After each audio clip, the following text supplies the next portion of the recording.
Hi there everybody, this is David and welcome to new RPG news. We have a bunch of stuff to talk about this week, especially because there wasn't any news last week because I was out of town visiting my family. But now I'm back, so I am covering last week's news and this week's news, and yeah, lots of stuff from a Dragon Quest VII rumor to a Persona disaster and tons more stuff that I definitely do want to cover, and I totally do think that's worth a sub as you come and join my party and level up with me. Thank you so much for that sub and that like. Helps me out a ton. So our top story is a giveaway that I am hosting over on my Blue Sky exclusively.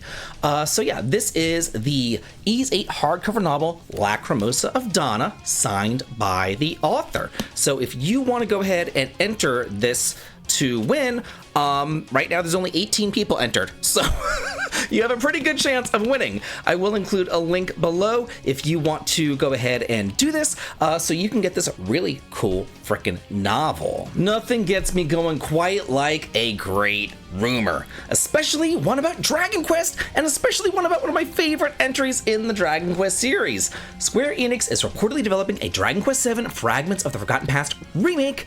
Leaked documents suggest its release in 2026 or early 2027. How cool is this?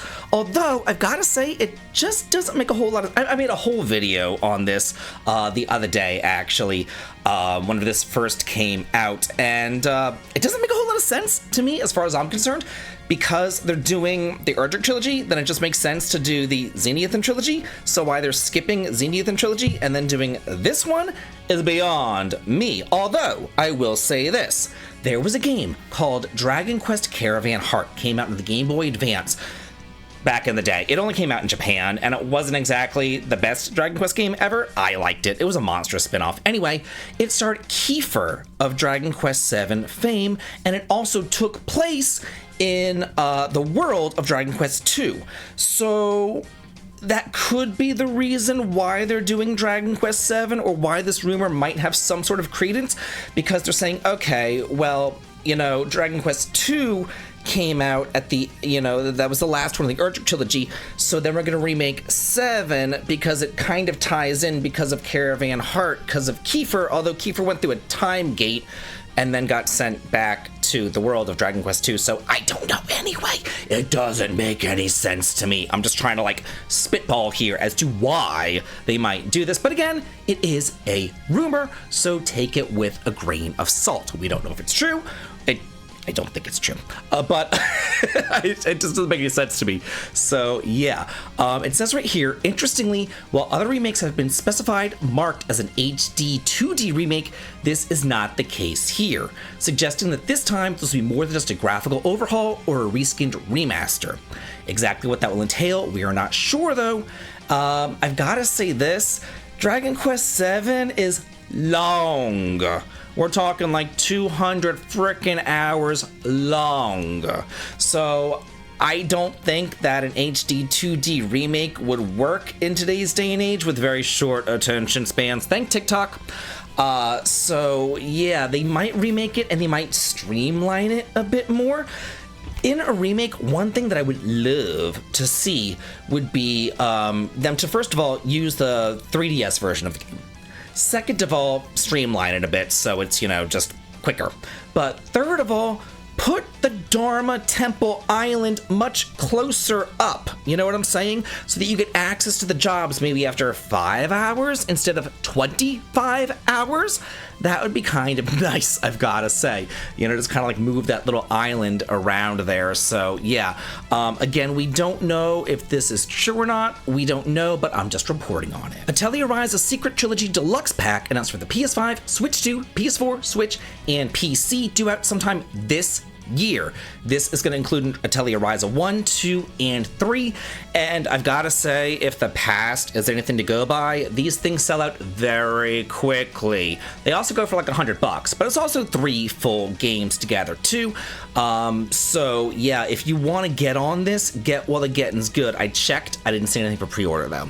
However, there is a special live stream dedicated to this on August 4th, which will reveal further information and footage, and this also says that it's going to include exclusive content such as a new playable character and new story elements for all 3 titles. So we're getting more stuff, and we're getting all the games bundled together right here with this one. This happens all the time, and it almost makes me like not want to buy the Atelier series, like the individual ones, you know what I mean?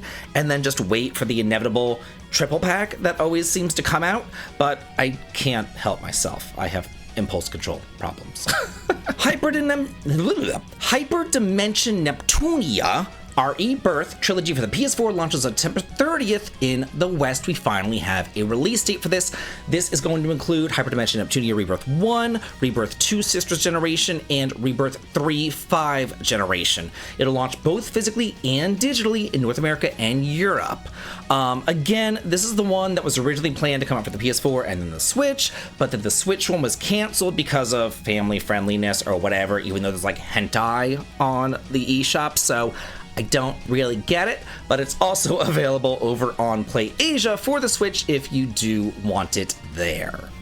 A Life is Strange collection has been announced for the PS5.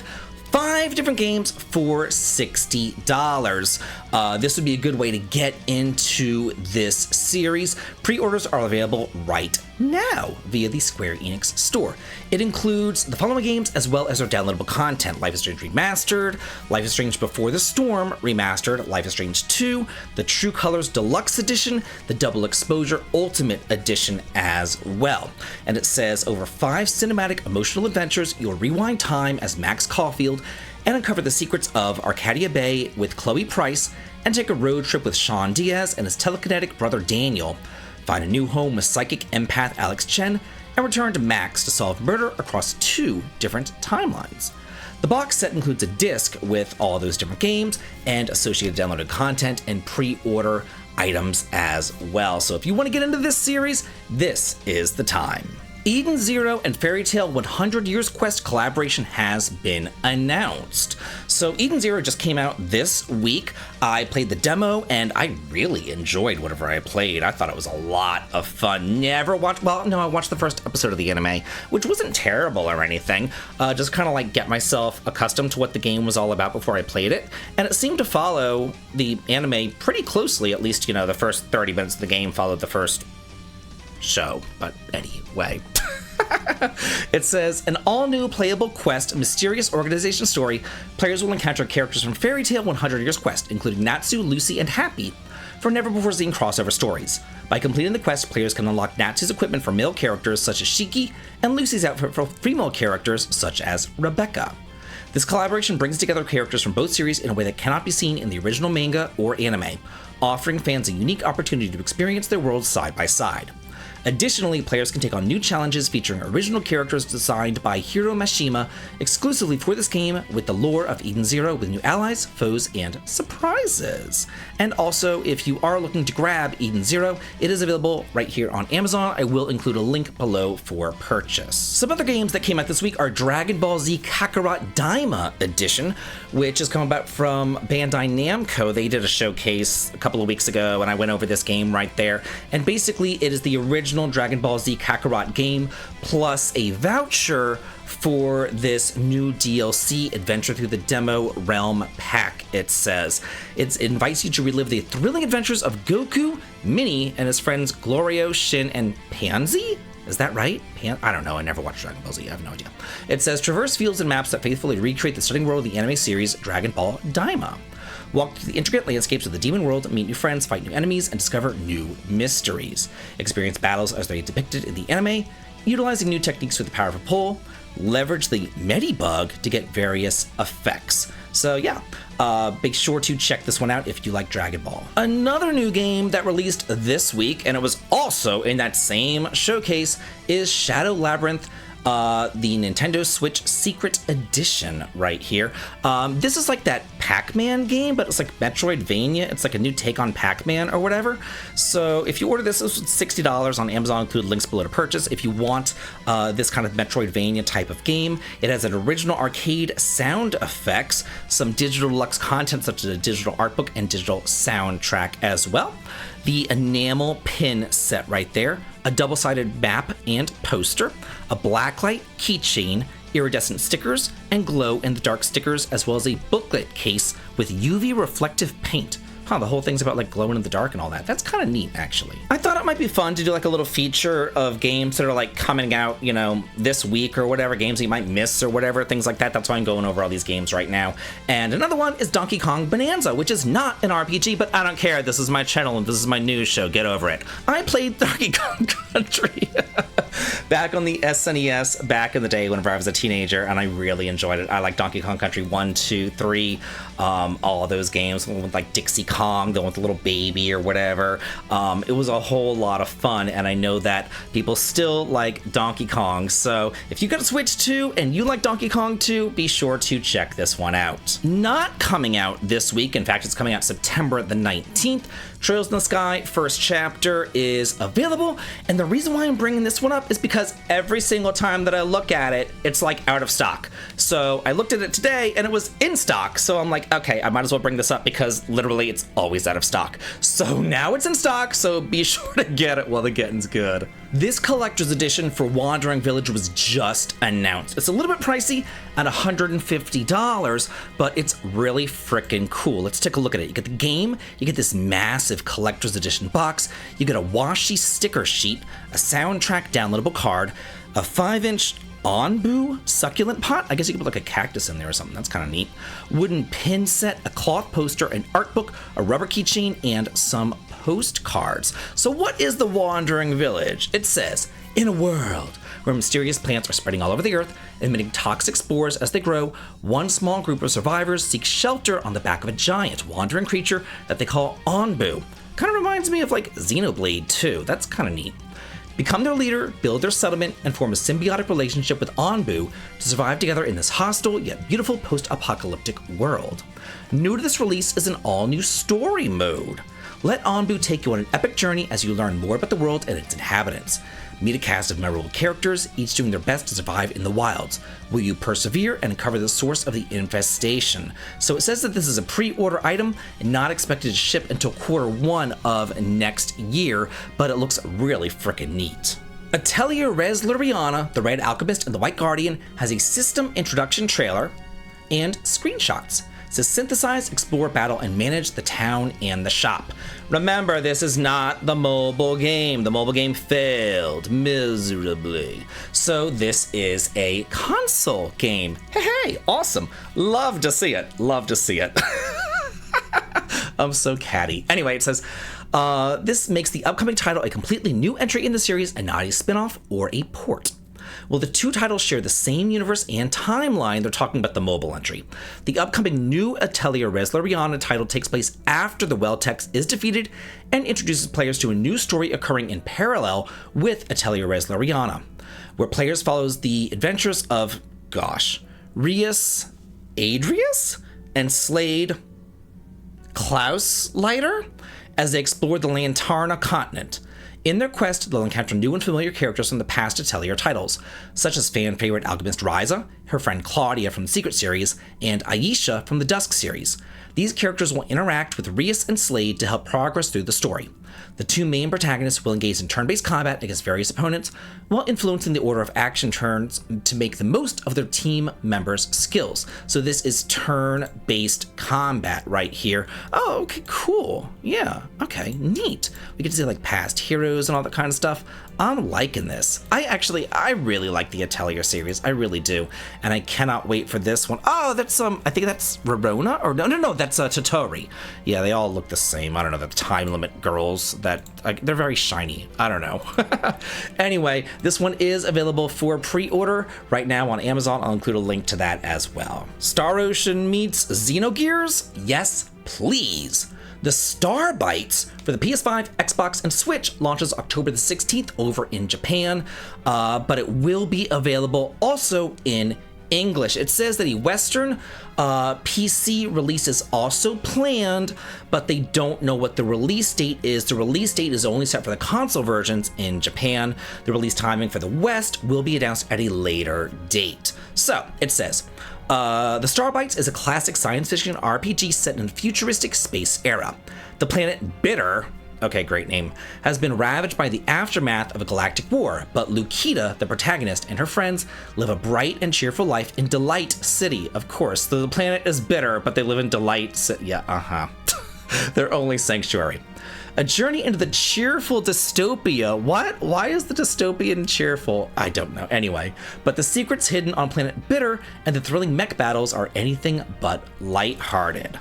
So it says the Starbites battles are based on a traditional turn-based system. Woohoo! Enhanced with various mechanics to boost speed, impact, and strategy. Utilize the mech's unique characteristics to exploit enemy weaknesses, minimize damage to allies, and with the special Driver's High ability and powerful support system team attack, turn the tide of battle in an instant.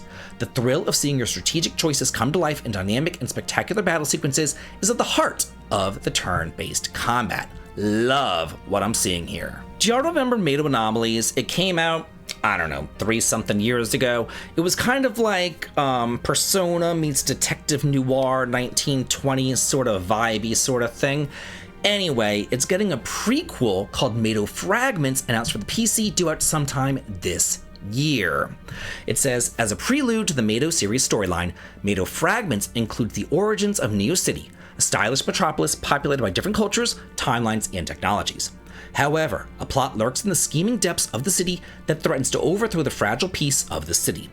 As a growing plot that threatens the city looms on the horizon, you'll have to leverage gathered intelligence carefully and timely and create a domino effect that will lead to the salvation of Neo City. So yeah, oh, this is also, I did want to say this, it is a visual novel, just FYI. I can't keep up with how you pronounce this stupid game. Every time that I try to pronounce it differently, I still get corrected. I can never get it right no matter what I do, so I'm just going with Touhou. Get over it, I really don't care. Touhou Scarlet Curiosity is coming to the Switch on September the 4th. It's currently available on the PlayStation 4 and the PC. I've tried for months to get this stupid thing right, and I can't, and I'm over it. So anyway, it says, infamous vampire Ramilla Scarlet has grown weary of her posh, centuries-long life spent with dutiful maid Sakuya Izayoi at her side. So bored, in fact, that when the local newspaper runs a story about a massive monster spotted nearby, she decides that she wants a piece of the action. Unfortunately, she returns home from her first foray to find her mansion heavily damaged, with no clues as to who the culprit might be. But this only serves to fan the flames of the vampiric maiden's interest in what's going on beyond the walls of her estate, leading to her in a grand, chaotic quest for answers and for revenge. This is actually a fan-made action RPG. How cool. It's another Touhou game. We can't get away from these games. They're inescapable, I swear to God. Fantasy Maiden Wars Dream with the Stray Dreamer coming west in 2025 for the Switch and the PC. So it says that this is a full-scale strategy RPG set in the world of Gensokyo. This is a classic tactical RPG where you command a diverse cast of characters and battle your way through stage-based missions. Set in Gensokyo, a world where humans, yokai, and gods coexist, you'll team up with over 70 unique allies to confront a series of supernatural incidents shaking the land. Deploy your units across grid-based maps, take down enemies with strategic positioning and turn-based tactics, and clear stages to progress the story. Multiple difficulty levels and a full-featured tutorial system make this a perfect entry point for players new to the genre, while offering plenty of depth for veterans. So yeah, like I said, these Touhou games, they're like cockroaches. Like you stamp them out. They keep on coming. Every time I turn around, there's a new Touhou game. I'm telling y'all, it's like, I swear to God, there's like more entries in this series than there is like Final Fantasy. It's unfreaking believable. Wargroove 2 is coming to the iOS and Android on July the 30th for $8. Can't get better than that. It says right here, take to the battlefield with Wargroove, an award-winning strategy game, now on mobile. Play solo, or with friends with local and online multiplayer. Choose your commander and wage turn-based war on battling factions. Design and share maps, cutscenes, and campaigns with easy-to-use editors and in-depth customization tools. Wargroove 2 Pocket Edition offers retro turn-based combat on the go, bringing the latest and greatest entry to the series, Wargroove 2, to mobile devices, with fully optimized and intuitive touchscreen controls ready to play anywhere. It says battle your way through a 20-hour campaign with 3 different interweaving stories. That is really cool. I wonder if it has cross-save. I don't think it says anything about having cross it says cross-platform play, but I don't think it has like a cross-save. Like if you have a save on the PC, I don't know if that will go over to the mobile game or not. At least it doesn't say, so I assume that it doesn't. Frosthaven launches in early access on July the 31st. It says here that it's going to have roughly 1/3 of the content of the full game, and it's a dark fantasy tactical RPG adaptation of an acclaimed board game.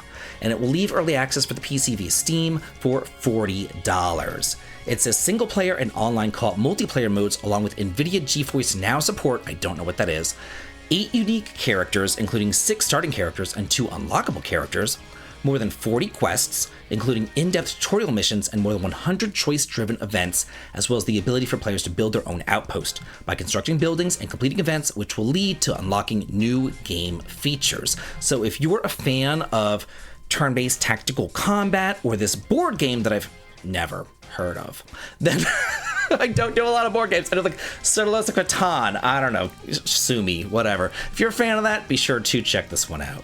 Bear with me. Puella Magi Madoka Magica Magia Exidra for the PC launches on July the 17th. My god. The game data is linkable between the PC and mobile, so this one does have cross-save. This is a free-to-play RPG. It says, characters from the hit anime series, I'm not pronouncing that again, come together.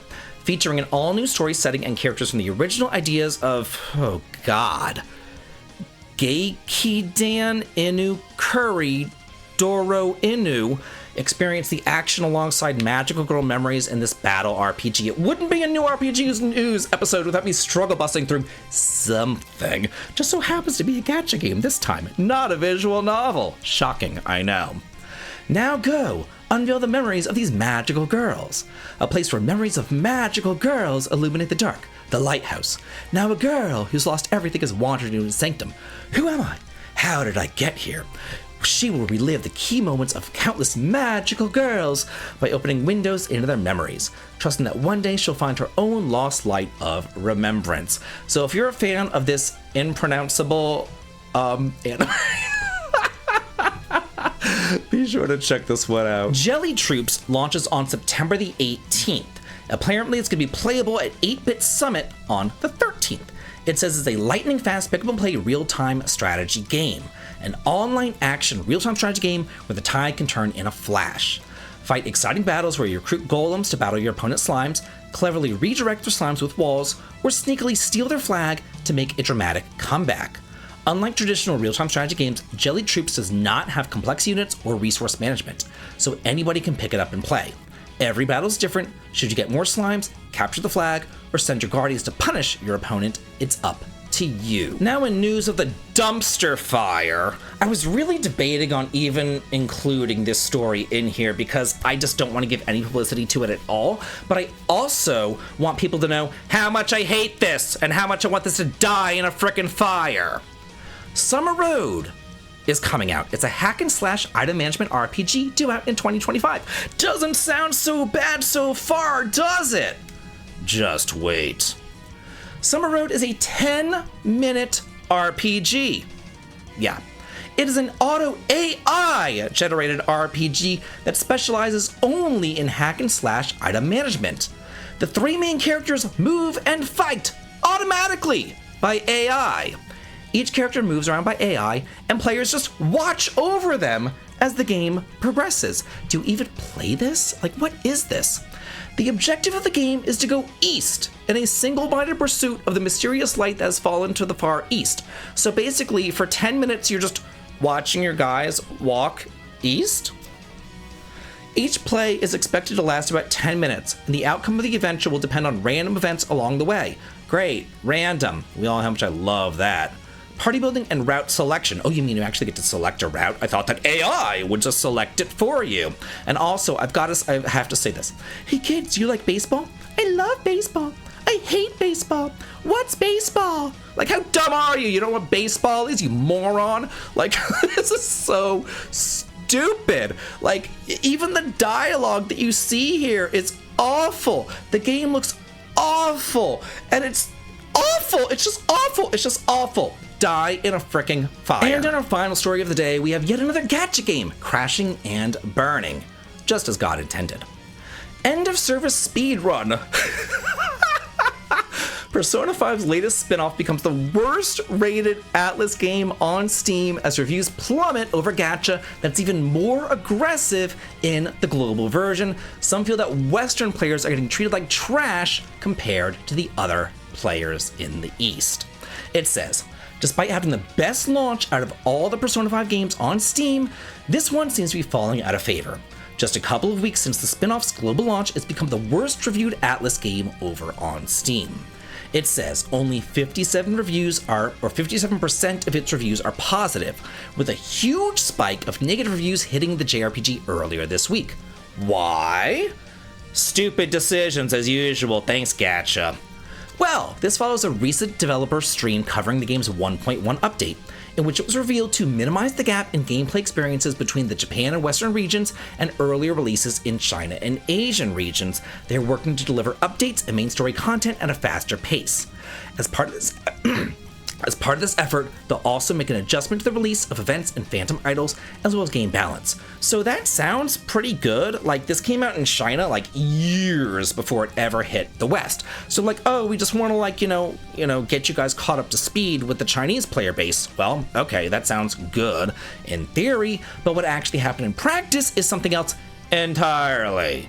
So it says, if more stuff is happening at a faster pace, that inevitably means that there's even more things to spend in-game currency on. Furthermore, if players are not given an inflated amount of currency to match the speedier content pace, the whole thing ends up being a lot less free-to-play friendly, with more pressure on players to spend their hard-earned cash on all the microtransactions. So that's exactly what players are complaining about. It says, Western players are getting treated like trash compared to the original version. They're releasing characters even faster for us as an attempt to catch up, but somehow giving us less currency to compensate for that, rather than more. More currency is being given out to the CN servers, I'm assuming China, than English servers get for the maintenance, login bonuses, and code redemption.